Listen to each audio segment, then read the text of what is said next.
I couldn't believe my eyes. Simone, my spouse for 5 years, was shirtless on the lap of a guy in the hot tub below. Their expressions made it evident they were engaging in lovemaking activities. Fuming, I angrily filmed a brief video with my phone. Although I contemplated changing into swim trunks, I decided against it, opting to sit in the room, pondering why she didn't want me at the party. Working as a secretary for SG Funds, a hedge fund company, for about a year, she seemed genuinely happy. Now, the reason behind her contentment became clear. Earlier that week, I came across a text on her phone regarding a company Christmas party with a +1 invitation. When I brought it up, she attempted to dissuade me, expressing concerns about potential boredom amidst financial experts discussing money. Puzzled, I inquired if she felt ashamed to be seen with me. She reassured me, noting it wasn't about embarrassment, but the anticipated dull discussions about money at the event. The monthly parties hosted by her company were typically for staff only, leading to Simone being away until late at night or the next day. I never made a fuss about it before, but now I gained insight into what unfolded at these events. My response was an understanding acknowledgement. She then mentioned that if I chose to attend, I should ensure my tux was cleaned. However, she cautioned me, expressing doubt that I would find the event enjoyable. On the day of the party, she suggested I bring swim trunks, and I questioned the appropriateness of swim trunks for a December Christmas party. She explained that they usually end up in her boss's penthouse after the main party, which has a nice hot tub. I acknowledged this information, and she admitted that they do this pretty much every time.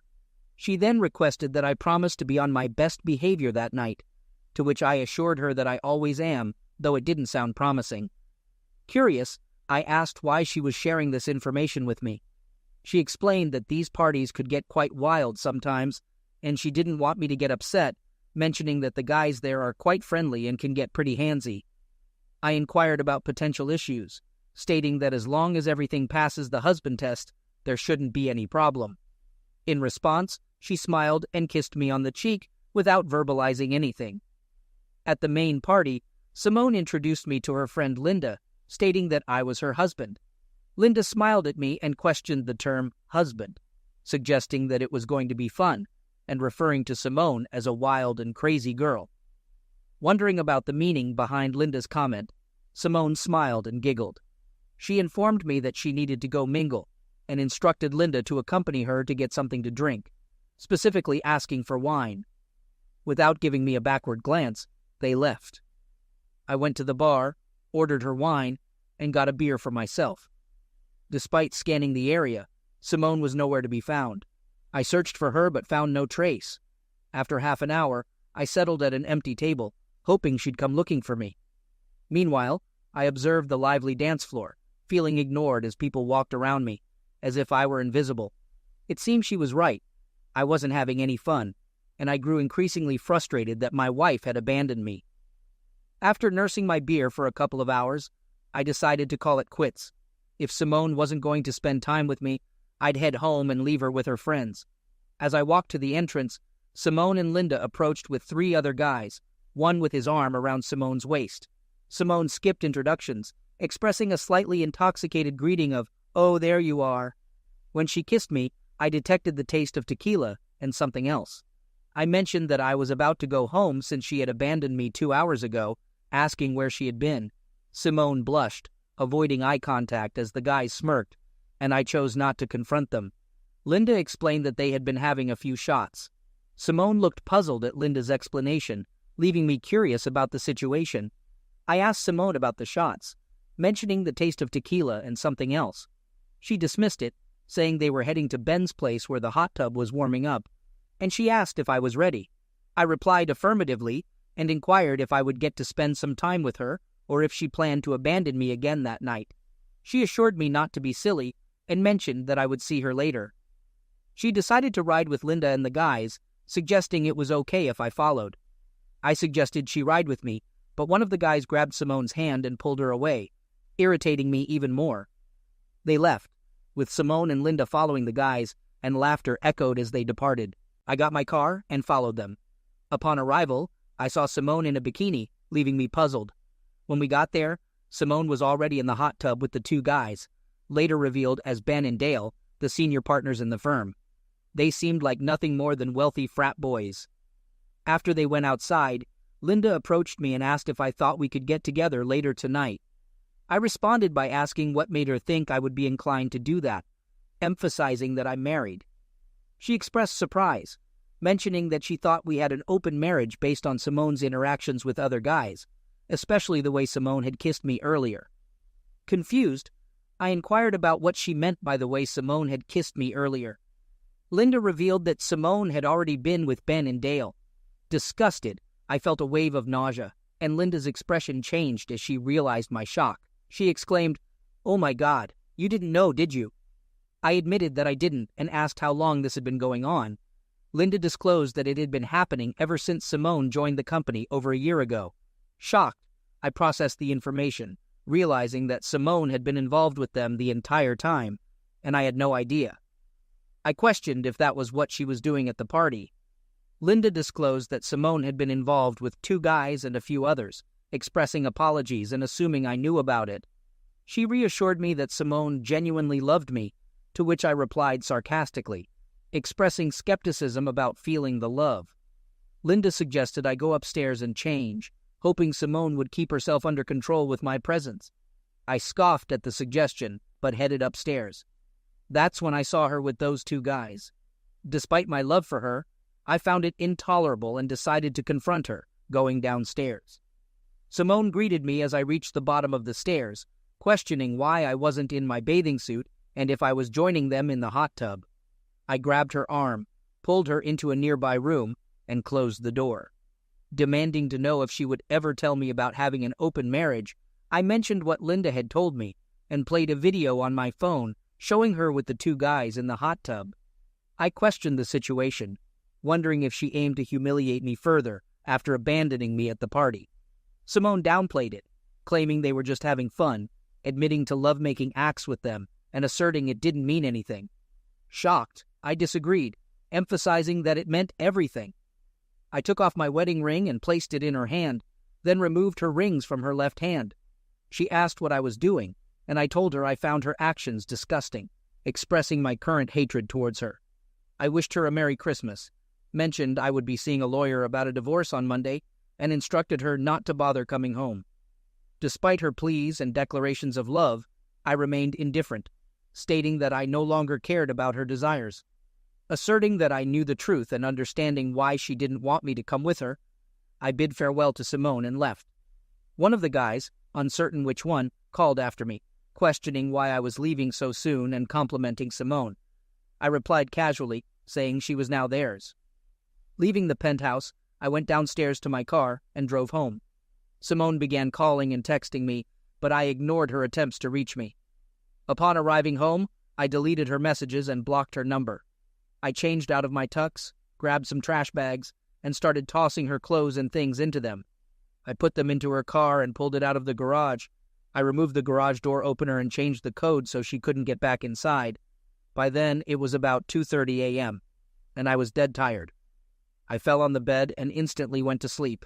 I woke up the next morning to the sound of our house phone ringing. I picked it up without thinking. "Yeah," I said when I answered. Simone called, requesting me to come and get her. I responded that she was no longer my concern. She pleaded for a conversation, but I insisted that any communication could go through my lawyer. I informed her about her car being in my parking space with all her belongings packed, and then I hung up. Despite her immediate callback, I disconnected the house phone, having no intention of encountering her face or hearing her voice again. I fell back on the bed and went to sleep, plugging the phone back in. When I got up that afternoon, after I finally woke up enough to be coherent, I looked and saw that her car was gone. Good. Maybe she finally got the message. I started looking online for a divorce lawyer and read all I could find about the divorce laws in our state. This was a community property state, but we didn't own any real estate, so that wouldn't be an issue.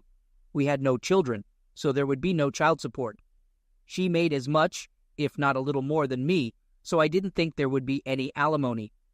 I also found that while most divorces in this state were no fault, there was a provision to file on the basis of infidelity, cruelty, or misuse that would make the divorce more costly and take more time to resolve. But I didn't care about that. After looking, I noted the number for one Jenny Hawkins, attorney at law, and decided to give her a call on Monday. While making notes, my cell phone rang, and I noticed an unfamiliar number. Considering it could be Simone or anyone else, I chose to answer. A female voice identified herself as Linda and informed me that Simone was staying with her for a few days. I confirmed my intention to proceed with the divorce. Linda expressed concern for Simone, describing her as a wreck crying in her room and fearing a nervous breakdown. I remained indifferent, stating that Simone brought it upon herself. Linda inquired about any lingering feelings I might have for Simone, to which I responded with current sentiments of hatred and disgust. I emphasized that Simone had been unfaithful for over a year and had the audacity to publicly humiliate me, leading to the conclusion that our relationship was over. Linda mentioned that Simone loves me, and I responded skeptically, asking about Simone's actions after I left and the duration of their stay at the penthouse. I questioned if she slept with Ben and Dale again, seeking clear answers. Linda acknowledged that they all got together after my departure to console Simone, suggesting I could have enjoyed the evening if I had stayed. I expressed disbelief, asking where people like her came from, and then ended the call, saying goodbye. After hanging up, I noticed 2 text messages from unfamiliar numbers that arrived early in the morning after I had gone to bed. Upon checking, I found videos attached to them. One message stated, "Missed one hell of a party, bro." I played the video and witnessed Simone engaging in lovemaking activities with 3 men at the penthouse. While Ben and Dale were recognizable, the third person was unfamiliar. The man I didn't recognize looked into the camera and spoke. "That's quite a wife you have there, brah," he said with a grin. "Too bad you weren't here." The second video was more of the same, except it ended with Ben having my wedding ring. As Simone held it in her open hand, she looked at the camera with a smirk. My hatred for her only grew exponentially. I transferred the videos to my PC and made a copy of them for the lawyer. I thought about sending the videos to all of her friends and her family, but decided against it, at least for now. The info I got from Jenny's website indicated that I needed to be very careful about how I reacted to her actions. Any negative reaction on my part could easily undo my case. Her site warned okay, so I decided to hold off for the time being. I didn't hear anything from Simone or Linda the rest of that day or the next, which was a good thing as far as I was concerned. I spent the remainder of the weekend eradicating Simone's presence from the apartment. On Monday, I reached out to my boss, detailing the situation, and took a brief vacation. Recognizing my diminished worth during this time, my boss, having experienced a divorce from an unfaithful spouse, empathized with my emotions. I contacted Jenny's office, scheduling an appointment for that afternoon. En route to the appointment, I visited the bank, implementing measures to disentangle her from our joint account. I settled her joint credit card and subsequently canceled it, withdrawing half of our assets to establish a new account in my name. Jenny elucidated the divorce laws in our state and proposed pursuing an alienation of affection lawsuit against her employers. Acknowledging the uncertain outcome, given the evidence I possessed, I entrusted her with the decision. Concerning the delivery of legal papers, I opted for their office, intending for them to experience a degree of the public humiliation they subjected me to over the past year. After our meeting, I paid a retainer and returned home. On the way, I received a call from Linda. "Hello," I answered. She proposed a meeting with Simone that afternoon, to which I declined, following my attorney's advice to maintain distance. She offered Simone's contact information after consulting with someone.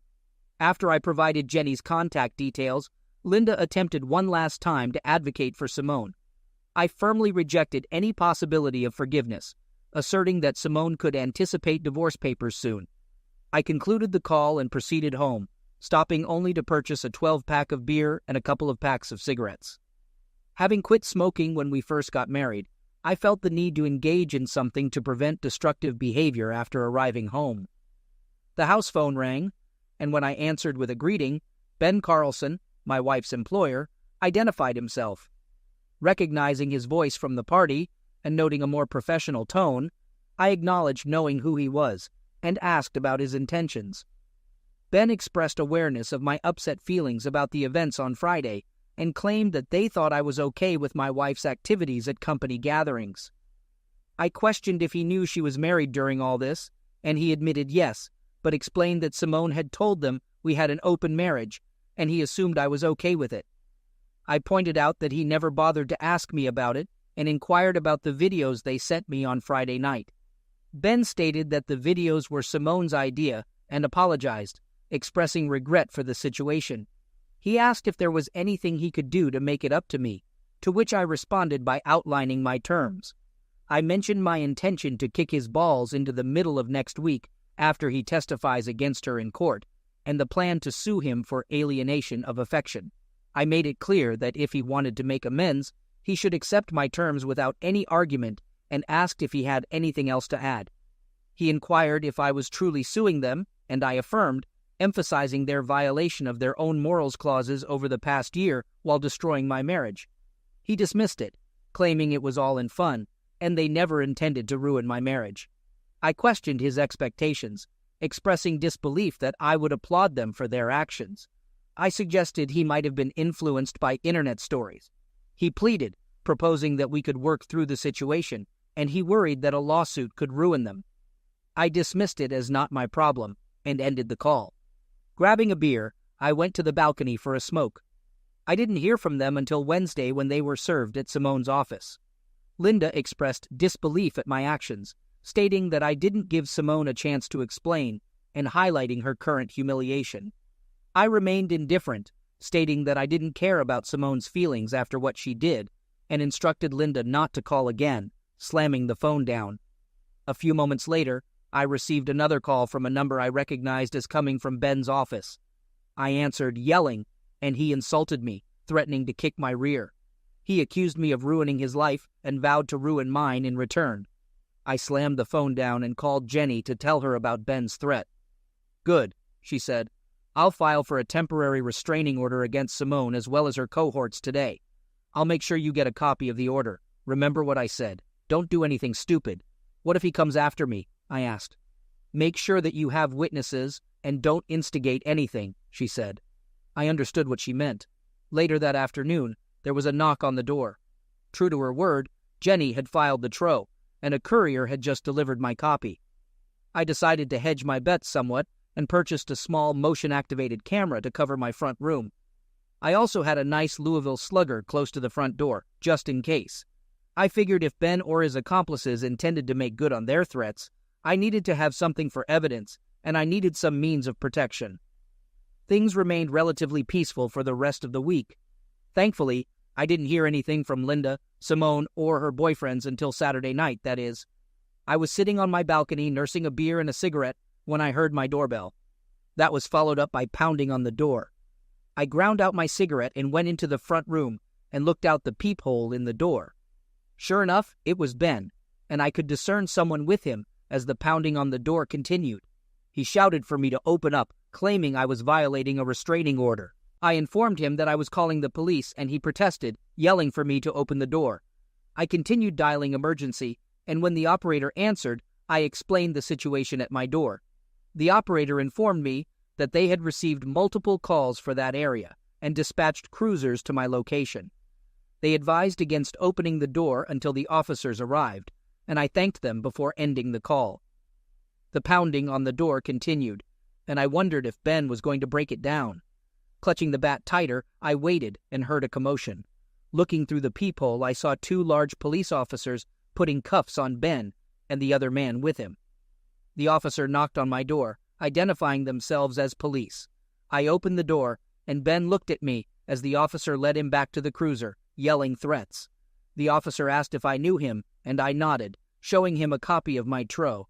He read it, spoke into his radio, and informed me that they would be taking them downtown for the night. I explained my story, and he thanked me for the cooperation, expressing that he didn't think Ben would give me trouble for a while. I closed and locked the door, then returned to my balcony with a fresh beer. The news of Ben's arrest hit the papers the next day, with the headline reading, "Hedge Fund CEO Arrested." Over the next few days, articles revealed that several clients were leaving SG due to the company's involvement in ruining employees' marriages, impacting their bottom line. I thought, good. Returning to work the following Monday, it was challenging, but I managed to get some work done. After about 3 weeks of no contact, I received a call from Jenny. She greeted me and asked how I was holding up. I replied that I was doing as well as could be expected. Jenny informed me that Simone had obtained an attorney and they petitioned the court for marriage counseling.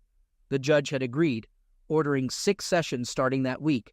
I inquired if they could mandate marriage counseling, and Jenny affirmed that they could. She advised me to attend, explaining that not showing up could result in contempt of court and even jail. I expressed my unwillingness to reconcile with Simone, and Jenny understood but emphasized the importance of my attendance. I reluctantly agreed, and Jenny mentioned that if the counselor perceived no hope for reconciliation, they would inform the judge. I asked if there was anything else, and Jenny revealed that Simone's attorney informed her of Simone's pregnancy. I expressed frustration at the prospect of waiting another 8 or 9 months for any legal actions. Jenny confirmed this delay, adding that if the child is mine, I would be ordered to pay child support. On a positive note, she informed me that the judge approved a legal separation until Simone gives birth. I sarcastically commented, and Jenny provided the counselor's address, wishing me luck. I noted the information on my calendar. I decided that I would make it clear in no uncertain terms there was no way I would ever reconcile with the cheater. When I got to the counselor's office, I was ushered right in. A somewhat older woman looked at me over her glasses. Simone sat across from her in a love seat, looking somewhat forlorn. I had a very bad feeling about this. The counselor, Dr. Abigail Farnsworth, introduced herself and suggested I sit next to Simone on the love seat. Opting for a smaller wooden chair at a 45-degree angle to the love seat, I expressed my lack of choice in being there. Dr. Farnsworth acknowledged this but conveyed her satisfaction that I attended. She then turned to Simone and inquired about her hopes for the sessions. Simone expressed her desire to reunite with me, emphasizing the upcoming baby and the wish to be a family again. I reacted with derision, and Dr. Farnsworth turned to me, asking about my expectations. I responded, expressing my desire for her to understand that reconciliation was not on the table, nodding in Simone's direction. I noticed Simone recoiling at my statement. Dr. Abigail nodded in response to my statement about not reconciling for the sake of the child. She asked if I would consider it for the child's sake, to which I reiterated my doubt about being the father and my commitment to support the child if it turned out to be mine. However, I firmly stated that reconciliation with Simone was out of the question. In response to her repeated question about the child's sake, I took out my phone and showed Abigail the videos that were sent to me, hoping to convey the depth of betrayal. She appeared disgusted after watching them, and as I put my phone away, I remarked on her marital status.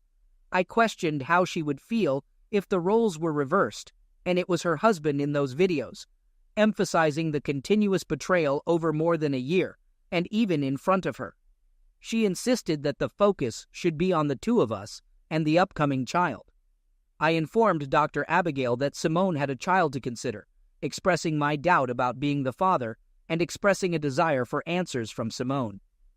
Abigail, after a moment of consideration, nodded and suggested Simone owed me some answers. Simone, looking down and appearing sheepish with a face burning in embarrassment, finally looked up and agreed to provide answers. Abigail then gave me the opportunity to speak, and I turned back to Simone. I inquired if she knew what was going to happen on the night of the party, and she affirmed. I asked if that was the real reason she didn't want me to go, and she admitted it. Reflecting on the terrible experience, I accused them of planning to humiliate me, to which she reluctantly agreed. I further questioned if the intention was to humiliate me even more at Ben's place, and she confirmed it, appearing sheepish. I questioned Simone about the duration of her involvement with the other men at SG, and she admitted it had been ongoing since she joined the company.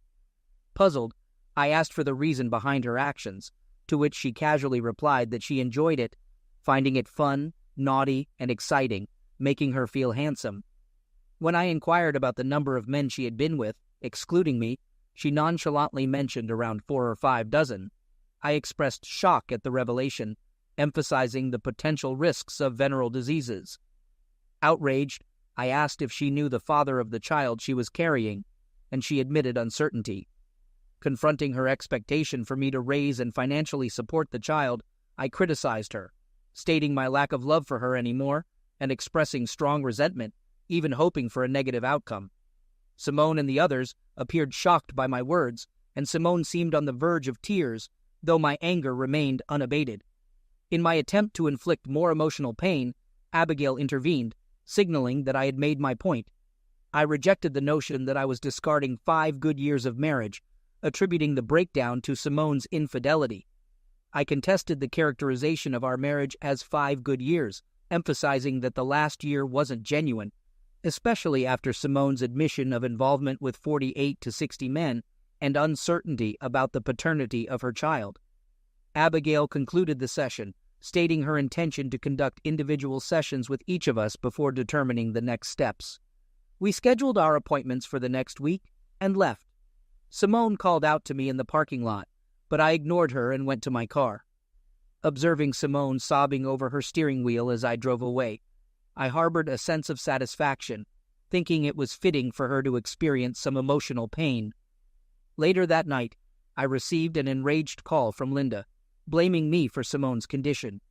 She conveyed that Simone was in the hospital due to a mishap, and she accused me of mistreating her. I defended myself, asserting that I merely spoke the truth, contrasting it with Simone's actions over the past year. Linda questioned my apparent lack of concern for Simone being in the hospital, to which I responded indifferently. She criticized me as a loser and emphasized that I should at least provide insurance information, as Simone was still legally my wife, and I would be responsible for the bills. After a moment of reflection, I decided to visit Simone in the hospital, acknowledging the information Jenny had shared earlier. Linda provided me with the room details, and upon arrival, I approached the nurse, providing my insurance information and briefly discussing Simone's condition with the doctor. I inquired about the cause of the mishap, to which the doctor explained the complexities of pregnancies, leaving the specific cause uncertain. Curious about the duration of the pregnancy, I learned that Simone was approximately 9 or 10 weeks along, leaving a possibility that the child could have been mine. Nevertheless, I considered it inconsequential, as the mishap signaled the opportunity to proceed with the divorce. After inquiring about Simone's well-being from the doctor, who assured me she would be fine, I entered her room. She appeared distressed in the bed, tears in her eyes. Linda, positioned at the end of the bed, expressed her displeasure, to which I responded with a growl, causing her to retreat from the room. Facing Simone, I acknowledged the finality of our relationship. She questioned whether I truly hated her as much as I had claimed earlier, and I admitted that, at that moment, the intensity had lessened. However, I emphasized that reconciliation was out of the question, given the breach of trust she had demonstrated. Expressing my frustration, I conveyed how each trip she made to the store left me wondering if she was involved with the checkout clerks. I questioned the sudden turn of disrespect, emphasizing that I had treated her exceptionally well throughout our years together. She denied any wrongdoing on my part and acknowledged my role as a devoted husband and lover. However, I countered, stating that if that were the case, she would have resisted the advances of others. She admitted succumbing to the influence of others who claimed that it was normal for husbands to witness their wives with other men. I dismissed her explanation, emphasizing that the divorce was inevitable and any attempts to salvage the relationship were futile. In response to my decision, she tearfully accepted, agreeing to inform her lawyer the next day. I sternly clarified that any hopes of friendship were unrealistic. Despite her apologies, I remained resolute in my decision to end the marriage. I looked at her for a few moments. "Yeah," I said as I started to leave her room. "Goodbye, Simone." I could hear her cry as I walked away. Tough luck, I thought. Good riddance. A few days later, I received a call from Jenny. True to her promise, Simone abandoned all objections to the divorce. Abigail wrote a report stating that reconciliation was impossible. She suggested I undergo anger management. However, the judge concurred and made a similar recommendation. Although she stopped short of making it a court order, Jenny managed to secure settlements from SG funds as well as Ben and Dale. About a month later, she handed me the largest check I had ever seen in my life. "That's minus my fee, of course," she said. "Certainly," I replied. I deposited the check and moved on with my life such as it was. Update: SG, or Sodom and Gomorrah as I often thought of it, shut its doors approximately 6 months later. It appeared that clients lost trust in the company's financial integrity. Wonder why? I cynically mused to myself. Ben and Dale remained silent after that incident at the apartment. Both served a 30-day stint in the county jail for their stunt and seemed keen on avoiding a repeat. With their reputations tarnished in the community, they sought a fresh start on the West Coast. Simone and Linda continued sharing the same apartment, transitioning to employment in a strip mall retail store specializing in women's clothing and cosmetics. I encountered them occasionally, but never acknowledged their presence. Remaining single, I casually dated over the next couple of years. Eventually, I met Claire Hansen, a recent divorcee, and we embarked on a slow and easy dating journey for a few months. Like me, she had experienced the pain of infidelity in her previous marriage. Understanding her hurt, I provided all the support I could. In the initial weeks, our activities revolved around conversations or outings for dinner and a movie. Recognizing her vulnerability, I took the time to engage in comforting activities such as holding hands and enjoying leisurely strolls through the park. Despite finding her attractive, I opted to let her take the lead. After a delightful dinner at her condo, she observed me with a curious intensity, questioning whether I found her appealing. Responding with a smile, I assured her of my attraction, stating that it extended beyond physical aspects. Curious about my lack of initiative, she playfully inquired if I liked girls. My response conveyed a positive outlook on the situation.